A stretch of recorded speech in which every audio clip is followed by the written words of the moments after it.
So, I just wanted to give you a frame of reference for what you can expect in the next 5 years. What is possible for you? Okay. For me, I went into the IT field and things worked out pretty well. But for you, you might go into anything. I mean, the trades do very well right now as far as welding, carpentry, electricians, plumbers. There's lots of demand in those fields. You could probably do the same kind of situation with an office job of some kind. Um, any line of work, really.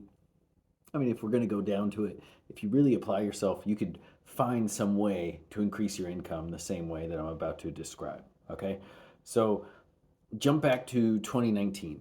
All right. I was trying my hand at a sales career. Now, there's nothing wrong with sales. Sales is great to get into. If you want to explode your income, it's a good way to go about it. But I didn't give myself enough runway to actually make that a viable possibility. All right. If you have 6 to 12 months to just get the hang of it, to learn, to practice your scripts and really understand how to do sales, get into that mindset. You'll do a great job. I gave myself 2 months. It was 2 months before we were liquidating everything we could see just to make rent because I could not figure it out in that time. So, 2019, I'm going door to door trying to do solar sales. I would not recommend that for myself.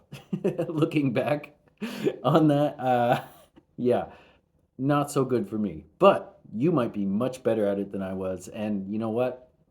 Good job. I wish all the best to you if you go into sales. It is a tried and true way to make money.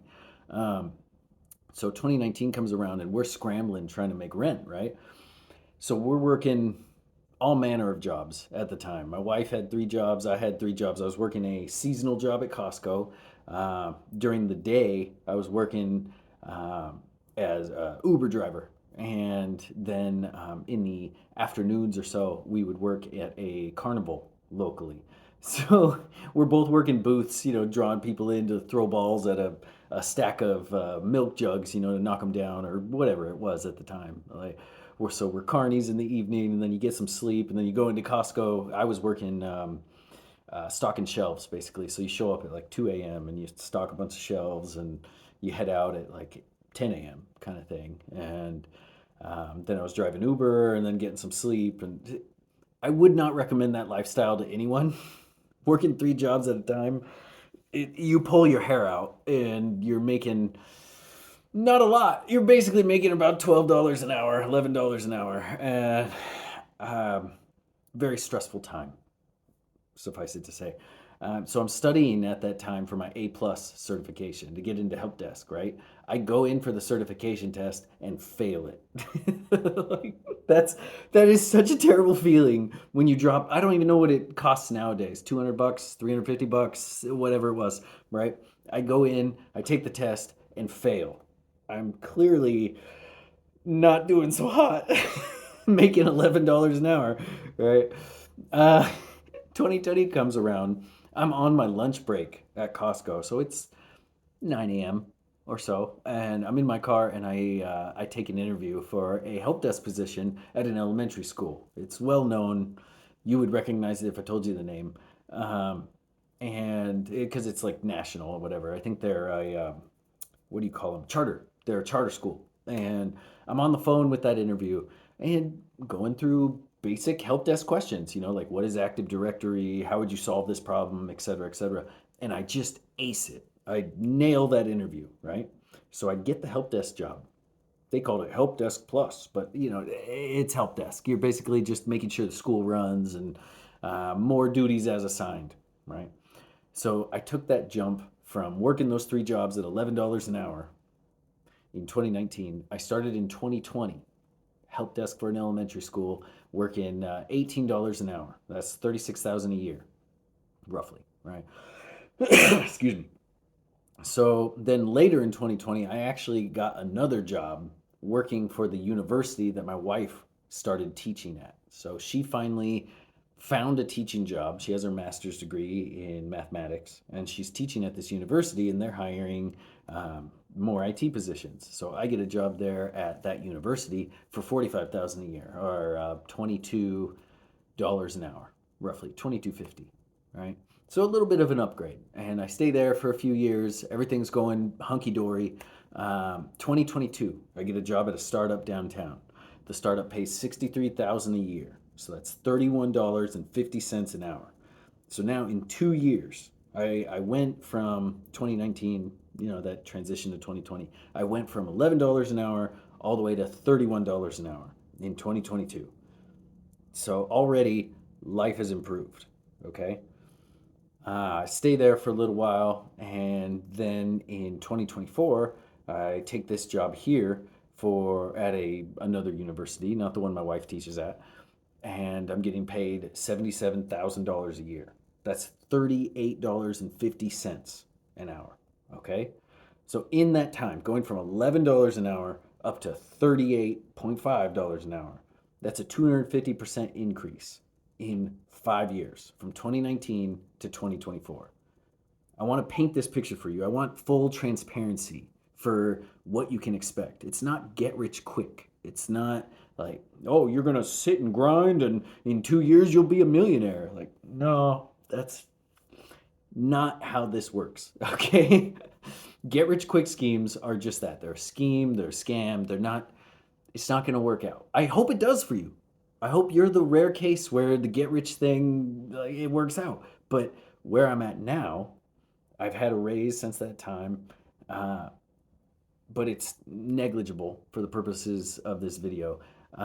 It just paints some idea. In 5 years, you can go from juggling three different jobs working for minimum wage, 11 bucks an hour, to $38 an hour just by focusing on whatever your craft is. So you want to do it in IT? Sure. Good luck. I hope it works out. Right now, who knows what's going to happen? I mean, the market is kind of saturated with entry level people.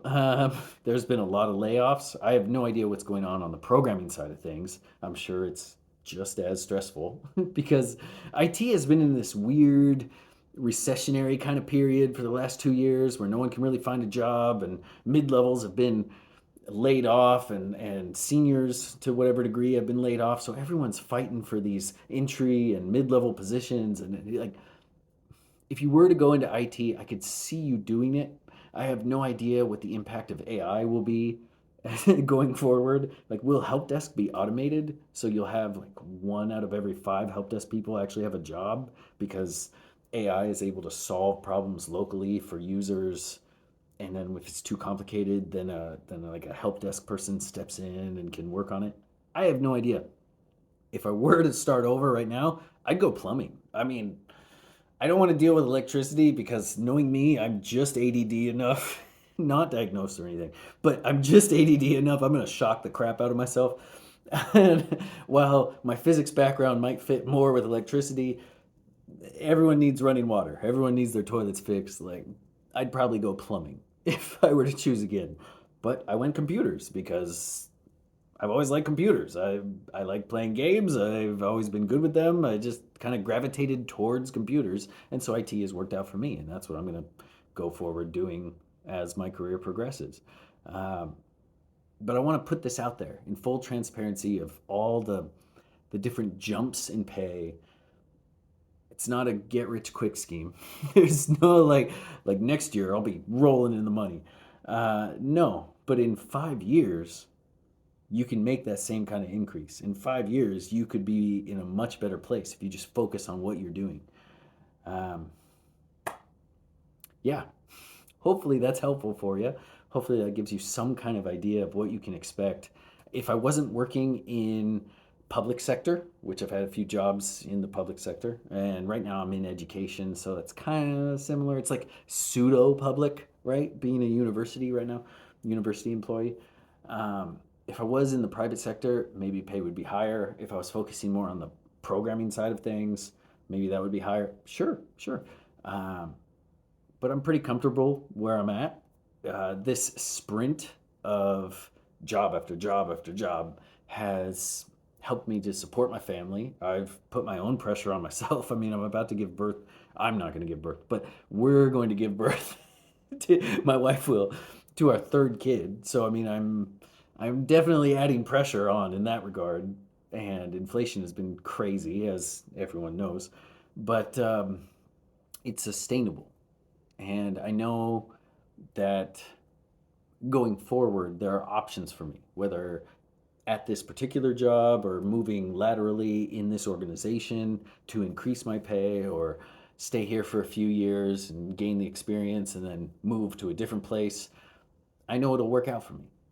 I have faith in God's plan for my life. I have faith in my own abilities to overcome whatever challenges come up, because in the last 5 years it has been a a sprinted marathon is how I'll describe it, of learning. there there's been a lot of learning in the background, sitting down, building stuff on the side, trying to learn these different technologies so that I can qualify for the next thing, for the next thing, next thing, next thing, so that in 5 years, 250% increase in salary. I mean, that's not half bad, right? I'm not rolling in the dough. I'm not a mega millionaire. I'm still paying off student loans, okay? It's just, it's possible to overcome wherever you're at and get to a better place with a little bit of diligence, a little bit of hard work. Like, for instance, I was talking to someone yesterday. I went to AutoZone, had a battery replacement in the car, and I was talking to the guy who was doing the battery replacement. He's going to school during the week for welding school. He works on the weekends at AutoZone. He's going to be just fine. He's going to go off, get whatever welding thing is going on. I don't know a lot about the trades. I'm sure there's a whole ecosystem there, and I'm sure it's not like a free lunch. Like, you don't just go in and be like, oh, I'm going to make 100K today. No, I'm guessing it's also something like a 5 to 10 year plan, where in 5 to 10 years, you could start your own company, you could be making bank, but there's going to be a lot of hard work along the way. So, this is possible in a multitude of fields. And I hope this has taught you something. I hope this has been helpful in some way, like a transparency example for what's possible if you start on the systems administrator side of things, like I did, and you move more into database management. My title is systems analyst right now. Okay? Titles mean almost nothing in IT. In IT, it's just like you're doing all kinds of things. It has more to do with what tools you're using, what technology stack, what do you do during the day. So if you're going to find jobs, definitely search the skills that you have. Search for Python jobs or SQL jobs or whatever it is that you're looking for, right? You can do it too. Take care of yourself out there. Have a good day.